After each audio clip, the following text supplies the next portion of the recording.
नमस्कार, मैं हूं मनोज्ञा लोहीवाल। स्वागत है आपका नाश्ते पर नेताजी पर। आज हमारे साथ हैं युवा बिहारी, या मैं ये कहूं एक बिहारी सब पर भारी। तो क्या है इस बार मोदी के हनुमान की बारी। हमारे साथ है चिराग पासवान। स्वागत है आपका चिराग जी। Thank you. कैसा लग रहा है 5 सीटों का स्वाद इस खाने की टेबल पर? अच्छा लगता है, अच्छा लगता है। और ख़ास तौर पर जब एक लंबे संघर्ष के बाद, एक ऐसे दौर के बाद जहां हर संभव प्रयास कर लिया आपको ख़त्म करने के, एंड ये अनाउंसमेंट भी कर दिया गया दैट ही इज़ फिनिश्ड। मतलब I have read for myself, मैंने अपने बारे में कितने उसमें विश्लेषणों में सुना कि राजनीतिक परिप्रेक्ष्य में अब चिराग पासवान का नाम कम से कम कभी नहीं लिया जाएगा। तो वहाँ से यहाँ का सफ़र और उसके बाद ये सुखद पड़ाव अच्छा लगता है। क्या खिला रहे हैं आज आप? बिहारी बिहारी अंदाज हूँ, में? बिल्कुल बिहारी हूँ। लिट्टी चोखा पसंद करता हूँ। लिट्टी चोखा ये एक और तरीके का सत्तू भर के ही है, पूरी टाइप में। मॉम बनाती रहती हैं ये सारी चीज़ें, उनको शौक़ है बनाने का, खिलाने का। मैं बहुत ज़्यादा फूडी नहीं हूँ, तो वो इस बात को लेकर कभी कभी परेशान होती रहती हैं। वो चाहती हैं कि मैं ये भी खाऊँ वो भी खाऊँ, पर मैं बहुत बेसिक हूँ खाने में। जैसे अभी ये सब है लिट्टी चोखा, दाल चावल अचार, राहर की दाल चावल अचार मेरा फेवरेट खाना। आप मुझे दिन में कितनी बार भी खिला सकते हैं। तो बस वही सब है आज। रामविलास पासवान जी का खाने का गुण नहीं लिया आपने? ये नहीं लिया, उनका खाने का, खिलाने का और बनाने का। बनाते भी? ये तीन बहुत अच्छा बनाते थे। मुझे नहीं लगता ज़्यादा लोग शायद इस बात को जानते मैं नहीं हैं, जानती थी। बट पापा यूज टू कुक अमेजिंगली। बहुत अच्छा खाना बनाते थे, स्पेशली फ्यू नॉनवेज आइटम्स। खुद किचन में खड़े होंगे, अपने सामने कैसे मसाले रखने हैं, कटवाना है, प्याज व्याज, ये सब चीज़ें मुझे बिल्कुल नहीं आई। मैं बिल्कुल किचन के काम नहीं करता। मैं कभी कभी मैं सोचता हूँ कि अगर मैं कभी अकेला रह गया तो मैं तो भूखा ही मर जाऊँगा। मुंबई में जब मैं रहता था, वहाँ पे जब काम करता था तो अकेला ही होता था। मैं मॉम को फ़ोन कर करके ये तक पूछता था कि गरम करूँ तो कैसे करूँ। मैं इतना बुरा हूँ किचन की चीज़ों को लेकर। बट पापा वॉज वेरी गुड एक्चुअली। राजनीति में उनको मौसम विशेषज्ञ कहा जाता था। क्या रामविलास पासवान के बेटे और उनके चिराग भी मौसम विशेषज्ञ हैं? मुझे नहीं पता, बट मैं एक्चुअली बोलूँ, फॉर द लॉन्गेस्ट टाइम मैं ये समझ ही नहीं पाया कि ये पापा को क्रिटिसाइज़ करने के लिए कहा जाता है या उनको अप्रिशिएट करने के लिए किया जाता है। मतलब तारीफ़ है कि आप उनकी बुराई कर रहे हो। आज जब खुद राजनीतिक इतने उतार चढ़ाव से गुजरा हूँ, आज मैं ये मानता हूँ कि अगर राजनीति की नब्ज़ पकड़ना आपको आता है, अगर राजनीति किस दिशा में जा रही है, जो टिपिकल कहते हैं कि हवा कहाँ चल रही है, अगर आप समझ सकते हैं तो राजनीति में इससे बड़ा गुण और कुछ नहीं हो सकता। सीखने की कोशिश ज़रूर की थी उनसे। ऐसा सीखा आपने कि आपने चाचा को निपटा दिया? तो ये निपटाया कैसे? निपटाना आई थिंक बहुत रूड वर्ड है। हार्ड वर्ड हो जाएगा। देखिए, हैं मेरे चाचा और मैंने हमेशा वो इज़्ज़त, वो सम्मान हमेशा मैंने किया है। मुझे नहीं पता कहाँ राहें अलग हुई, मुझे नहीं पता कहाँ क्या चूक हुई और क्यों परिस्थितियाँ इस तरीके से आ गई। नहीं तो हम लोगों का तो परिवार माना ही जाता था। पासवान परिवार की दुहाई दी जाती थी कि भाई ये परिवार है, एक साथ रहता है, एकजुट रहता है। कहाँ किसकी नज़र लगी मुझे नहीं पता, बट हाँ,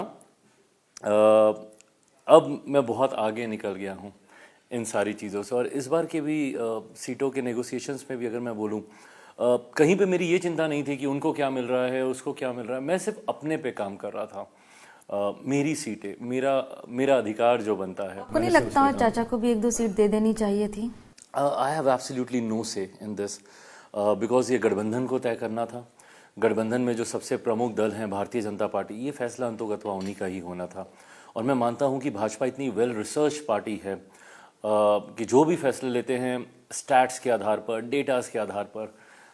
मैं मानता हूँ राजनीति में जनाधार एक बहुत बड़ा आधार होता है सीटों के बंटवारे का। उस आधार में कहीं ना कहीं कमी लगी होगी भाजपा को। नीतीश कुमार के लिए तो आपने कहा था कभी साथ नहीं जाऊंगा। बड़ी बड़ी लंबी लंबी पानी पी पी के कस्में खाई थी। पानी पीना छोड़ दिया कि कस्में भूल गए? पानी पी के कस्में नहीं खाई थी, बट हाँ, मैंने इन बातों का एतराज़ मैंने ज़रूर रखा था। और मैं बिहारी फर्स्ट विजन को लेकर आगे बढ़ रहा था। और मैं चाहता हूँ अभी भी कि इस विजन को सरकारी एजेंडे में इनकॉर्पोरेट किया जाए। हैविंग सेड दैट, आज हम लोग एक बड़े लक्ष्य की ओर अग्रसर हो रहे हैं। हमारे प्रधानमंत्री जी ने हमें 400 पार का लक्ष्य दिया है, एनडीए के साथियों को 400 पार का लक्ष्य दिया है। ऐसे में जब एक बड़े लक्ष्य की ओर आप अग्रसर होते हैं तो कई बातों को भूलकर आप सबको एक मंच पर आना होता है। आज की तारीख में प्राथमिकता हमारी एक दूसरे से लड़ना नहीं, बल्कि एक मंच पर आकर गठबंधन को वो जीत देना जिससे हम लोग देश का वो लक्ष्य पार कर सकें। उसके लिए बिहार की 40 सीटें बहुत ज़रूरी हैं। नीतीश कुमार को कैसा मुख्यमंत्री आंकते हैं? 10 में से कितने नंबर देंगे और क्यों? क्यों इन सवालों में आप हमको उलझा रही हैं? मैं नंबर के खेल में मैं नहीं जाता, बट हाँ, मैं मानता हूँ कि चीज़ें हुई हैं बिहार में और बहुत हो सकती हैं, जिस दिशा में आने वाले दिनों में अब हम लोग काम करेंगे। डबल इंजन की सरकार एक लंबे समय के बाद बिहार को मिली है। अब नीतीश जी अच्छे हो गए हैं। मैं मानता हूं कि बिहार की सबसे बड़ी विडंबना ये रही कि हमेशा विरोधाभास की सरकारें रहीं, बिहार में कोई और, केंद्र में कोई और। तो जो लाभ केंद्र सरकार के तालमेल का मिलना चाहिए था, जो किसी और राज्य को मिलता, 27 साल कम समय नहीं होता। मनोज्ञा जी, एक राज्य विरोधाभास की सरकार चला रहा है। बिहार में एनडीए की तो केंद्र में यूपीए की, यहाँ पे एनडीए की तो बिहार में महागठबंधन की।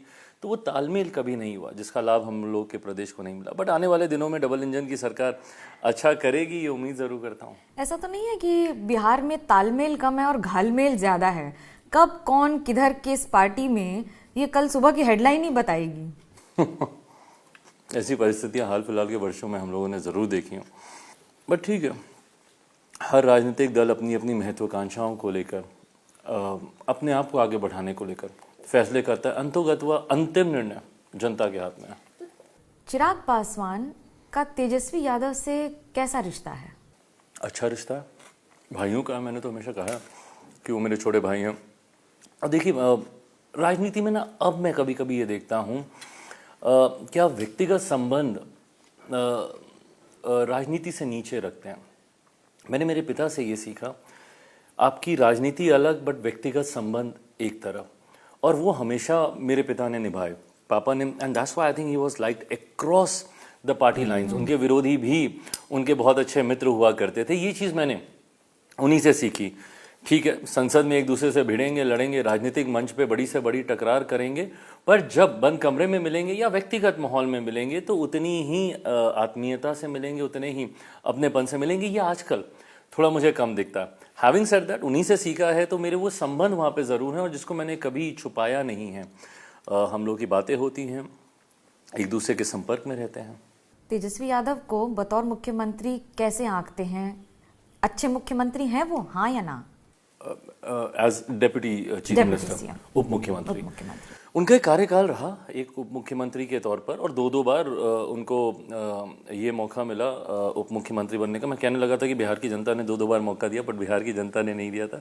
दोनों बार, मतलब एक बार ज़रूर दिया था, दूसरी बार परिस्थिति ऐसी बन गई थी कि वो दोबारा उप मुख्यमंत्री बन गया। हैविंग सेड दैट, यंग है, यंग सोच है, यंग विजन है, बहुत और कुछ कर सकते हैं और बहुत और कुछ किया जा सकता था।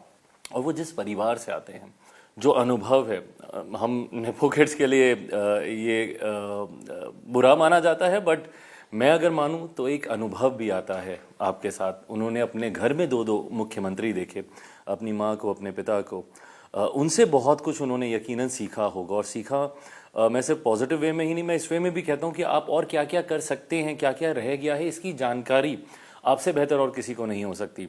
क्या करना है वो तो आप जानते ही, बट और क्या क्या नहीं हुआ और जो आप कर सकते हैं, तो वो स्पेस फिल कर सकते थे, जो मुझे नहीं लगता कि हुई है। ये बताइए कि परिवारवाद बीजेपी सिर्फ विपक्ष पर लगाती है, खुद की पार्टियों में परिवारवाद नहीं दिखता है। भाई देखिए, इस प्रश्न का जवाब मैं क्या ही दूं। I am the outcome of the same, तो मेरा बहुत ज़्यादा मैं इसमें कह नहीं सकता। बट मैं ये मानता हूँ, एंड इट्स नॉट फिलोसफिकल, मैं एक्चुअली मैं मानता हूँ कि eventually everything boils down to your talent, your potential.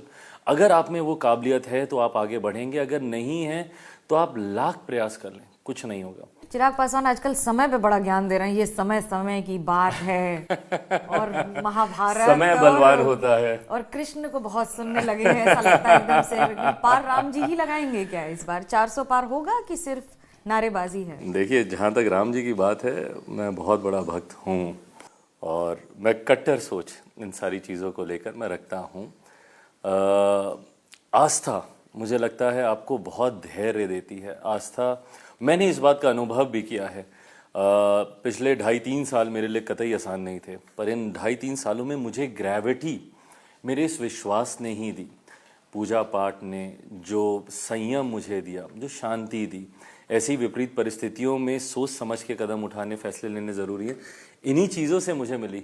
तो अगर इतनी विपरीत परिस्थिति में ये चीज़ें मेरा सहारा बन सकती हैं, तो आने वाले समय में तो बिल्कुल और बहुत बड़ा सहारा बन सकती है। क्या विपरीत परिस्थितियों ने ही चिराग पासवान को मोदी का हनुमान बना दिया है? हनुमान में पहले बन गया। फंस तो नहीं गए नेताजी? नहीं, वो ये रिश्ता मेरे और मेरे प्रधानमंत्री जी का बहुत अलग है और मैं इसको फ्लॉन्ट नहीं करता, ना ही मैं करना चाहूँगा। बट हकीकत में ये सिर्फ या तो प्रधानमंत्री जी ने महसूस किया या मैंने महसूस किया। आप मुझे बताइए ना, कितनी बार आपने मेरे प्रधानमंत्री जी को सार्वजनिक तौर पर अपने आप को इतना एक्सप्रेस करते हुए देखा। जिस तरीके से उस दिन, अगर मेरी याददाश्त चाहिए तो 18 जुलाई की वो डेट थी जब एनडीए के 25 साल होने पर जब बैठक हुई थी, और जिस अपनेपन से गालों को छूकर प्रधानमंत्री जी ने मुझे गले लगाया, वो लम्हा मैं समझ सकता हूँ। क्यों? क्योंकि मैंने उसको कई बार उसका अनुभव किया है। जब पापा हॉस्पिटल में थे, एक परिवार के सदस्य की तरह वो मेरे साथ खड़े रहे। ड्यूरिंग माई डिफ़िकल्ट टाइम्स लोगों ने बहुत ताने दिए कि बड़ा हनुमान बनता था, ये वो, क्या हुआ, कहाँ है राम और क्या वो। बट वो कब कब मेरे साथ कितनी मजबूती से खड़े रहे, भले सार्वजनिक तौर पर दिखे नहीं दिखे, ये सिर्फ मैं और मेरा परिवार जानता है। तो इसीलिए हनुमान जो कहा जाता है, और इससे पहले तो मैंने कहा कि ताने के तौर पे यूज़ किया जाता था, वो मैं उनका था, हूँ और रहूँगा। ये समर्पण से वो निकले। जब रिश्तों की इतनी बात होती है तो फिर घर की तलखी को ही क्यों नहीं निपटाया जा पा रहा है? चाचा के साथ संबंध क्या इतने बुरे हो गए हैं कि वापस एक जगह नहीं आ पाएंगे? विरासत तक आ गई है बात? देखिए, मैं जिस परिवार से आता हूँ, हमारे यहाँ घर के परिवार के बड़े ही ये तमाम फैसले लेते हैं। जब तक पापा थे, ये सारे फैसले उन्होंने ही लिए। उनके जाने के बाद इस भूमिका में मेरे चाचा जी थे। परिवार के बड़े, घर के बड़े, ये तमाम फैसले, परिवार को एकजुट रखना, पार्टी को एकजुट रखना, ये सब फैसले उन्हीं को ही लेने थे। और अगर वो लेते तो सब एक साथ रहते भी। उन्होंने ऐसा क्यों नहीं किया या क्यों नहीं कर पाए, मैं नहीं जानता। मैं छोटा हूँ, उनका तो मैं बच्चा ही था। मान लीजिए अगर मुझसे कहीं कोई गलती भी हुई थी, कोई चूक भी हुई थी, मेरा कान पकड़ते, मुझे 2 थप्पड़ लगा देते, मुझे डांट देते, समझाते, बताते। मैं अगर उनका अपना सगा बेटा होता तो वो यही करते ना, उसको तो इस तरीके से अकेला नहीं छोड़ देते, सड़क पे नहीं छोड़ देते। जब आप राजनीति की बात करते हैं तो सर्वे ऐसा बता रहे हैं कि बीजेपी को बहुत ज्यादा फायदा नहीं है, लेकिन जेडीयू को ज्यादा फायदा है साथ में आने से। आपको ऐसा लगता है? मैं बहुत ऑनेस्टली बोलूँगा, मैं बहुत ज़्यादा सर्वेस पे मैं नहीं चलता हूँ। मैं अपनी मेहनत पे मैं काम करता हूँ। And I am not saying this कि कोई चीज़ अगर हम लोग के पक्ष में नहीं आ रही है तब, जब हम लोग के पक्ष में भी आती है तब भी मैं यही मानता हूँ कि हमें और मेहनत करने की ज़रूरत है। क्योंकि अगर सर्विस पक्ष में आ गए और आप रिलैक्स होकर बैठ गए सर्वे के भरोसे, तो फिर बंटाधार हो जाएगा। तो आपको निरंतर अपनी मेहनत पे काम करना है। मैंने वो भी समय देखा। मुझे हर बार सर्वे में, मैंने कहा जी मैं ऑनेस्टली बताऊँ, हम लोग 7 सीटें लड़ें तब भी मुझे 2 ही दिखाई जाती हैं सर्वे में। हम लोग 6 सीटें लड़ें तब भी मुझे 2 ही दिखाई जाती हैं। और अब मैं 5 सीटें लड़ रहा हूँ, मुझे नहीं पता कितनी दिखाई जाएंगी, पर जब 7 लड़े तब भी 6 जीते। कितनी है बताइए? 5 की 5। पक्का? पक्का। किस आधार पर? ज़मीन से जुड़ा हुआ हूँ। आधार मुझे ज़मीन से ही प्राप्त होता है। गांव में रहता हूँ, बिहारियों के बीच रहता हूँ, ये विश्वास मुझे वहीं से ही आता है। जो दक्षिण भारत में या महाराष्ट्र में कई बार कहा जाता था बिहारियों को लेकर, या जिस तरह के कमेंट्स किए जाते थे नेताओं द्वारा, आपको लगता है वो बहुत तकलीफ देते हैं? बिल्कुल देते हैं। And to be very honest, this is one of the reason कि मैं क्यों राजनीति में हूँ। मैं 2009, 10, 11 के आसपास मैं बिहार में, मैं मुंबई में था। वहाँ पे मैं काम कर रहा था। एक फिल्म मैंने की थी, मैं उस पर मैं काम कर रहा था। और उस दौरान जिस तरीके से बिहारियों के साथ वहाँ बर्ताव किया जाता था, उन्हें पीटा जाता था, बिहारी शब्द तक को गाली बना दिया गया था। ये बातें मैंने अपनी आंखों से वहाँ पर होते हुए मैंने देखी, और यही कारण रहा है मेरा राजनीति में आने का।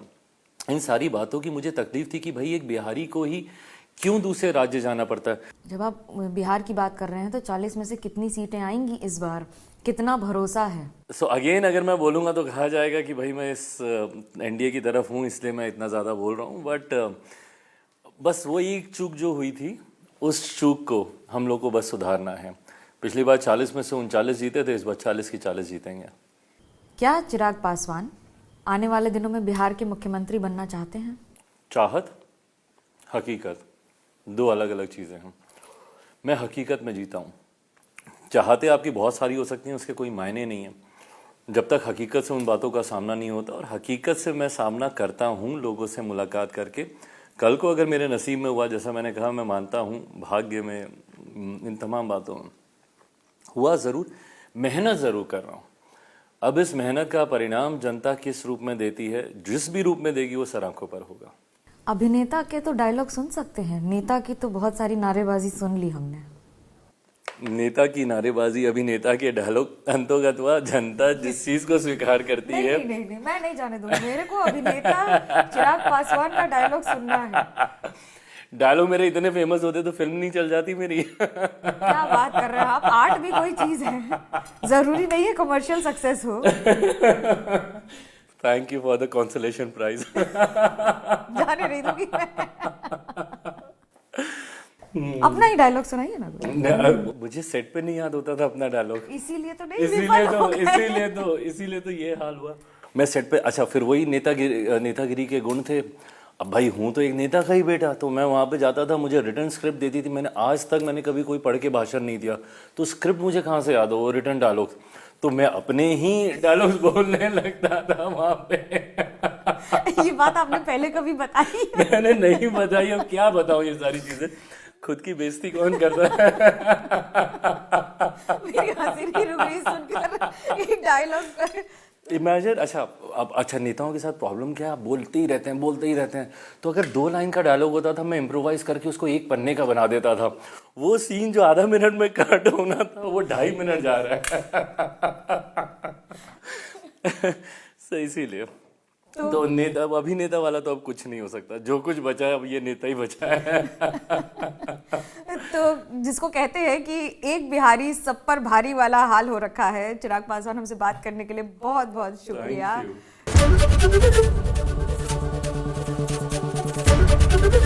एबीपी न्यूज आपको रखे आगे।